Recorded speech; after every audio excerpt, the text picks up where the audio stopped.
మహోన్నతమైన స్థలములో ఏమండి మహోన్నత స్థలములో నివసించు పరిశుద్ధుడు మహాగరుడు మహోన్నతుడు పరిశుద్ధుడు నిత్య నివాసి. దేవునికి మహిమ కలుగును గాక.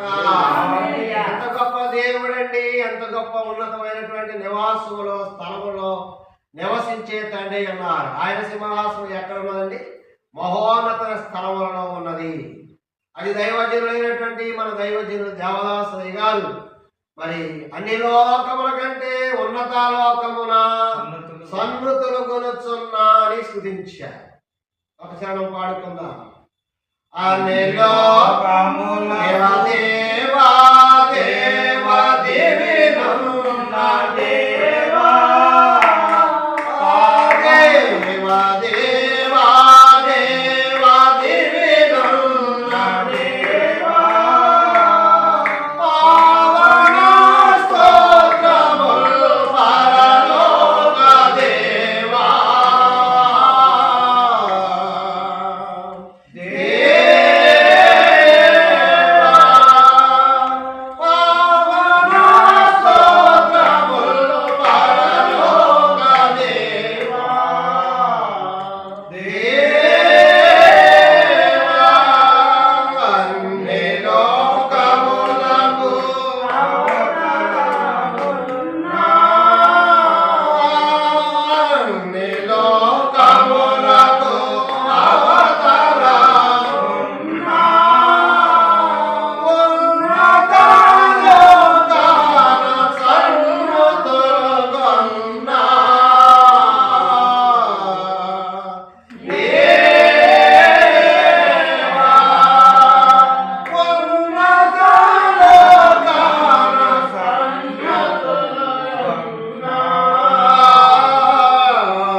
అత్యున్నతమైన సింహాసనమున్న స్థలం.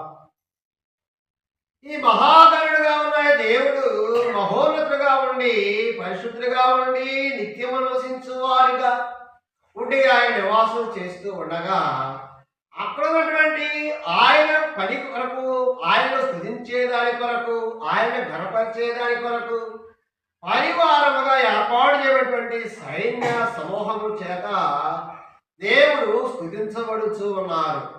ఆయన స్తుతి, ఆయన చేసేటువంటి ఆ స్తుతి ఎంత గంభీరముగాను ఎంత మహోన్నతంగా ఉన్నదో చూడండి. ఆ స్తుతి ద్వారా ఆ పరలోకంలో ఉన్నటువంటి పరిస్థితి ఎలా ఉందో చూద్దాం. అంత మాత్రమే కాదు, ఆయన మహిమ చేత లోకం ఎలా నిండి ఉన్నదో చూద్దాం. చదవండి. యెషయా 6వ అధ్యాయము 3వ వచనం. అదే మొదటి చదవండి. రాజైన ఉజ్జియా వృద్ధి నొందిన సంవత్సరమున అత్యున్నతమైన సింహాసనమందు ప్రభువు ఆసీనుడై ఉండగా నేను చూచి తిని. ఆయన చొక్కాయి అంచులు దేవాలయమును నిండుకొనెను. ఆయనకు పైగా శరాపులు నిలిచియుండిరి. చూడండి, ఆయన పైగా శరాపులు నిలిచియుండిరి. ఆయన చొక్కాయి అంచు దేవాలయం అక్కడ దేవాలయం ఉన్నదంట. ఆ దేవాలయం అంతా కూడా నిండుకొని ఉన్నది. తర్వాత ఆయన పైగా శరాపులు ఉన్నారు. వారు ఏం చేస్తున్నారు? ఒక్కొక్కరికి 6 రెక్కలు ఉండెను. ప్రతి వాడు 2 రెక్కలతో తమ ముఖములను రెంటితో తమ కాళ్ళను కప్పుకొనుచు రెంటితో ఎగురుచూ ఉండేను. దేవునికి స్తోత్రం. అంటే ఏం చేస్తున్నారు? ప్రభువుని ఆరాధించుచూ ఉన్నారు, స్తోత్రం చేస్తున్నారు, మహిమపరుచుతూ ఉన్నారు, కీర్తించుతున్నారు. ఏమండి ఎంతమంది అంటే వాళ్ళు?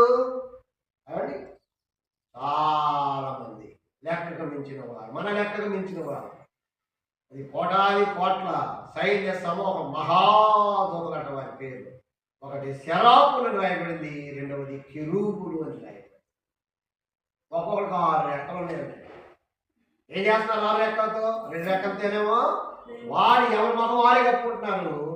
2 రెక్కలతోనేమో ఎవరి పాదాలు వారే కప్పుకుంటున్నారు. ప్రభు పాదాలు కనిపించకుండా 2 రెక్కలతోనేమో దేవుణ్ణి గణపరుస్తున్నారు.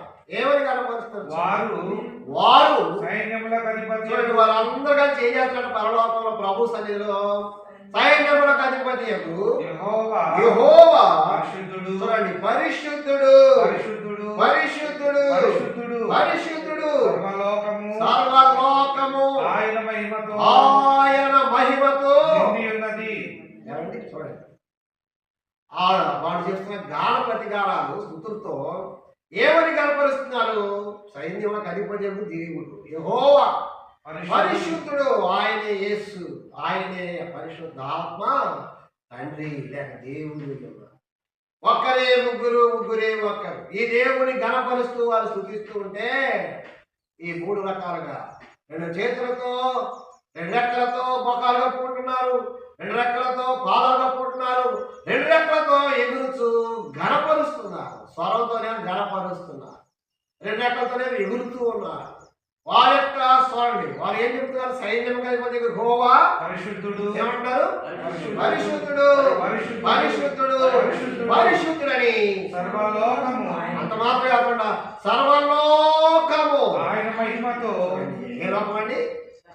సర్వలోకము. సర్వలోకం అంటే ఈ లోకం దేవుడి యొక్క సృష్టిలో దేవుడు ఎంతవరకు ఈ లోకాన్ని సృష్టించాడో, దేవుడి సృష్టిలో ఉన్న లోకమంతా ఎంతవరకు ఉందో, ఎంత ఎత్తుందో, ఎంత వెడల్పు ఉందో, ఎంత పొడవుందో, ఎంత లోతుందో, ఎంత ఎత్తుందో, ఇదంతా కూడా సర్వలోకం ఆయన మహిమతో నిండి ఉన్నది.